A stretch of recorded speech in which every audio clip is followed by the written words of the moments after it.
بسم اللہ الرحمن الرحیم۔ السلام علیکم۔ جو لوگ نماز فجر کے بعد سو جاتے ہیں، حضرت علی رضی اللہ تعالی عنہ کا یہ فرمان ضرور سن لے۔ حضرت عائشہ رضی اللہ تعالی عنہ کی مشہور روایت ہے، پھر جب مؤذن فجر کی اذان دے کر خاموش ہو جاتا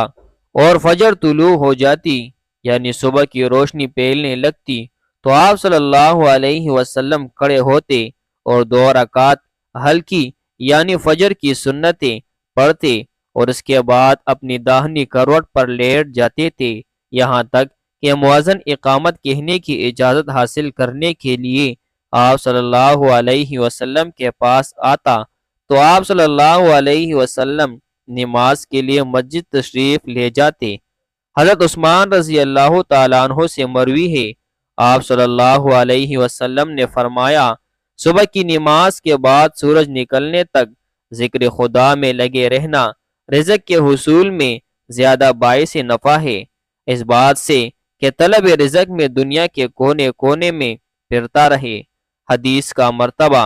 موضوع سند میں ابو داود سلیمان بن عمر نخعی ہے جو کذاب ہے۔ سیدہ فاطمہ رضی اللہ تعالیٰ عنہ بیان کرتی ہے، میں صبح کے وقت سوئی تھی کہ رسول اللہ صلی اللہ علیہ وسلم میرے پاس سے گزرے اور آپ نے مجھے پاؤں سے ہلایا، پھر فرمایا، بیٹھی اٹھو، اپنے رب کی طرف سے رزق کی تقسیم میں شامل ہو جاؤ اور غفلت شعار لوگوں کی عادت اختیار نہ کرو۔ اللہ تعالیٰ فجر سے طلوع آفتاب تک لوگوں کا رزق تقسیم کرتے ہیں۔ حضرت انس بن مالک رضی اللہ تعالیٰ عنہ کی روایت، تلاش رزق کی خاطر نماز فجر سے طلوع آفتاب تک مت سویا کرو۔ حضرت انس سے اس کی وضاحت طلب کی گئی تو فرمایا کہ اس وقت 70 مرتبہ تکبیر و استغفار کرنے سے روزی میں برکت ہوتی ہے۔ حضرت علی رضی اللہ تعالی عنہ کی روایت، زمین کی سطح پر کیے جانے والے 3 کاموں کی وجہ سے زمین اپنی تکلیف کا اظہار کرتی ہے، ناحق خون بہنے سے، وہ غسل جو زنا کے ارتکاب کے بعد کیا جائے، اور طلوع آفتاب سے پہلے سونے سے۔ حضرت ابو وائل رضی اللہ تعالیٰ عنہ فرماتے ہیں کہ ہم صبح کی نماز پڑھنے کے بعد حضرت عبداللہ بن مسعود رضی اللہ تعالیٰ عنہما کی طرف گئے اور دروازے سے سلام کیا تو انہوں نے ہمیں اجازت دے دی، مگر ہم تھوڑی دیر دروازے کے ساتھ ٹھہرے رہے تو ایک باندی آئی اور اس نے کہا کہ تم اندر کیوں نہیں داخل ہو رہے ہو؟ تو پھر ہم اندر داخل ہوئے تو حضرت عبداللہ رضی اللہ تعالیٰ عنہ بیٹے تسبیح پڑھ رہے ہیں۔ انہوں نے فرمایا کہ تمہیں کس چیز نے اندر داخل ہونے سے روکا ہے جبکہ تمہیں اجازت دے دی گئی تھی؟ تو ہم نے کہا، کوئی بات نہیں سوائے اس کے کہ ہم نے خیال کیا کہ گھر والوں میں سے کوئی سو رہا ہو۔ تو عبداللہ رضی اللہ تعالیٰ عنہ نے فرمایا کہ تم نے ام عبد کے گھر والوں کے بارے میں غفلت کا گمان کیا۔ راوی نے کہا کہ پھر حضرت عبداللہ نے تسبیح پڑھنی شروع کر دی، یہاں تک کہ پھر خیال ہوا کہ سورج نکل گیا ہے تو باندی سے فرمایا، دیکھو کیا سورج نکل آیا ہے۔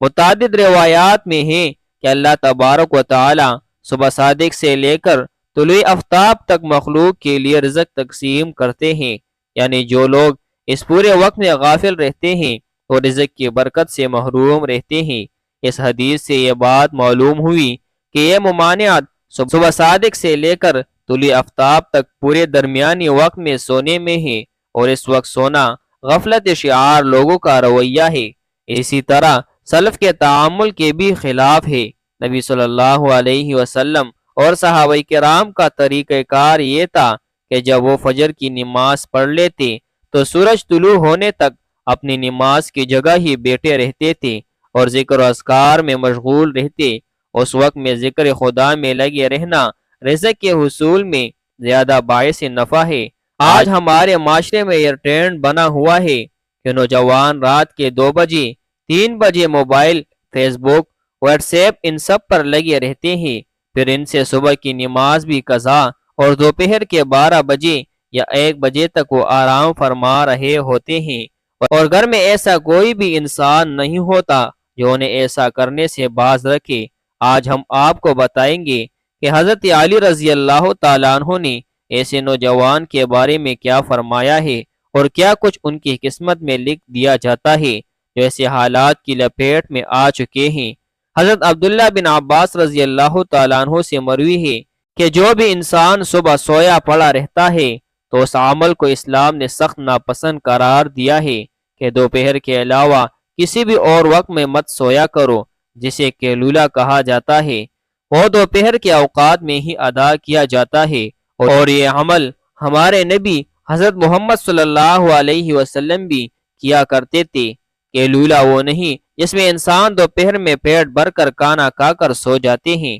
کیلولہ سے مراد وہ عمل ہے جس میں آپ خواہ آپ کھانا کھا چکے ہیں یا نہیں، بس تھوڑی دیر آرام کرنا دوپہر کے اوقات میں، تاکہ آپ کا جو باقی دن ہے وہ صحیح سلامت گزرے اور آپ کے دن کے باقی حصے میں آپ اچھی طرح اپنے کاموں کو سر انجام دے سکے۔ حضرت علی رضی اللہ تعالیٰ عنہ نے فرمایا کہ میں نے اللہ کے نبی صلی اللہ علیہ وسلم سے سنا تھا، کھانا کھا کر فوراً سویا کرے، کیونکہ اس سے انسان کے دل میں بھی سختی پیدا ہو جاتی ہے۔ اور آج کی تاریخ میں تو یہ بات اس حد تک گہرائی تک آ پہنچی ہے کہ یہاں پر ڈاکٹر کا بھی یہ ماننا ہے کہ انسان کھانا کھا کر فوراً سو جاتے ہیں تو وہ دل کے مرض میں مبتلا ہو جاتے ہیں، اور یہی بات 1400 سال پہلے ہمارے نبی صلی اللہ علیہ وسلم نے فرمائی تھی۔ اب آتے ہیں حضرت علی رضی اللہ تعالیٰ عنہ کی اس ارشاد کی طرف جو انہوں نے فرمایا تھا۔ جب ایک مرتبہ حضرت علی رضی اللہ تعالیٰ عنہ کی خدمت میں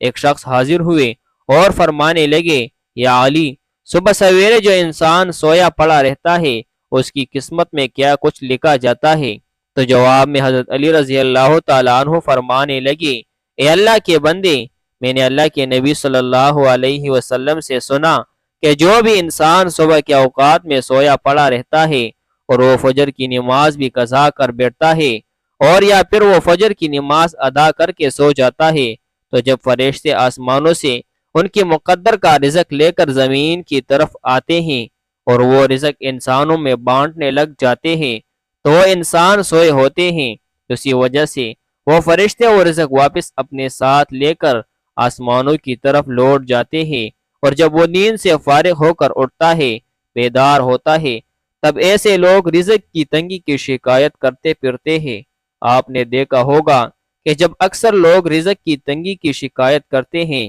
آپ ذرا ان سے پوچھ کر دیکھیں، یہ صرف ایک آزمانے کے لیے آپ پوچھے تو صحیح۔ آپ جب ان سے پوچھیں گے کہ صبح کتنے بجے اٹھتے ہو تو وہ آپ کو جواب میں لازماً یہی کہیں گے کہ ہماری تو آنکھ سویرے کھلتی ہی نہیں، ہم صبح اٹھتے ہی نہیں، اٹھنا بہت مشکل ہے ہمارے لیے، لہٰذا یہی وجہ ہے جس کی وجہ سے وہ رزق ان پر تنگ کر دیا جاتا ہے، اور پھر وہ تنگ دستی اور بے روزگاری کی شکایت کرتے پھرتے ہیں۔ تو آپ سے گزارش ہے کہ آپ صبح سویرے اٹھا کریں، آپ صبح سویرے نماز ادا کریں، اور کوشش کریں کہ مرد حضرات جماعت کے ساتھ نماز ادا کریں، پھر قرآن کی تلاوت کریں، اس کے بعد آپ اپنے دن کی شروعات کریں۔ اب آپ دیکھیں گے کہ کیسا آپ کا دن گزرتا ہے، آپ کے دن میں برکت ہوتی ہے۔ اور جو لوگ 12 بجے یا 1 بجے اٹھتے ہیں ان کے حالات کچھ یوں ہوتے ہیں کہ ان کے دن کے کچھ کام بھی انہیں سمجھ میں نہیں آتے، وہ یہ جان ہی نہیں پاتے کہ آج کا دن حالانکہ گزرا کیسے ہے، بلکہ انہیں کچھ کام بھی سمجھ میں نہیں آتا، جو کام کرنے لگ جاتے ہیں اور پھر پلک جھپکتے ہی شام اور مغرب کی اذان ہونے لگتی ہے۔ اور جو انسان سویرے جاگتے ہیں وہ اپنے کام میں بھی بھرپور طریقے سے سر انجام دے پاتے ہیں، ان کے رزق میں بھی برکت ہوتی ہے، اور وہ ایک پرسکون اور خوشحال زندگی بسر کرتے ہیں۔ ان کی تنگ دستی کی بھی کوئی شکایت نہیں ہوتی کہ وہ کسی بیماری میں مبتلا ہے، وہ تندرست ہوتے ہیں، ہر بیماری سے فارغ ہوتے ہیں۔ اللہ پاک ہمیں دین کی سمجھ نصیب فرمائے اور ہمیں نیکوکاروں میں شامل کرے، آمین۔ ناظرین کمنٹ باکس میں اللہ کے 99 ناموں میں سے ایک نام ضرور ٹائپ کریں۔